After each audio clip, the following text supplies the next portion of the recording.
Well, it seems that your journey has ended. Very sorry about that. It was always going to end this way, of course. If it weren't by me, it would have just been by some other, terrible thing. Just, you could not imagine how terrible it would be. Just, I get scared thinking about it. Glad it's not me. It reminds me of a time I was speaking to my good friend Orville. We were sitting on a park bench watching the pigeons. I was on the left, he was on the... Oh, wait, was I on the right or left? Anyways, it doesn't matter. We were sitting on there watching the pigeons. And I said to Orville, "Friend, those birds are frozen." And he kind of looked at me like I'd lost my mind. But I reminded him that it was winter, and often birds will sit in a tree until they freeze. And then they sort of fall to the ground until the sun warms up and they can, move around again.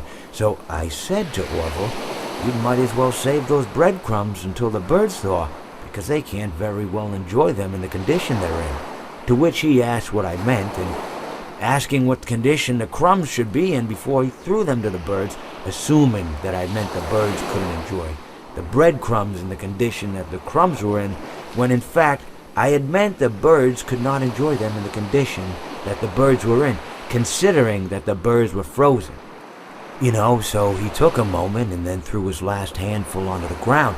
I said to him, "Orville, why did you throw the breadcrumbs to the birds when I just told you they're frozen?" To which he responded, "The breadcrumbs are not frozen." Again, misunderstanding my words. I didn't mean to say that the breadcrumbs were frozen when I said I told you they're frozen. I'd been referring to the birds. In hindsight, what I should have said was, and this would make perfect sense, "Why did you throw the breadcrumbs to the birds when the birds are frozen?" He misunderstood upon my correction, stating that he didn't know what else to do with the breadcrumbs, and that perhaps, when the birds thawed, they'd still be able to eat the crumbs. So I said to Orville, and this is what I said to him, I said, "Orville, the birds may be dead,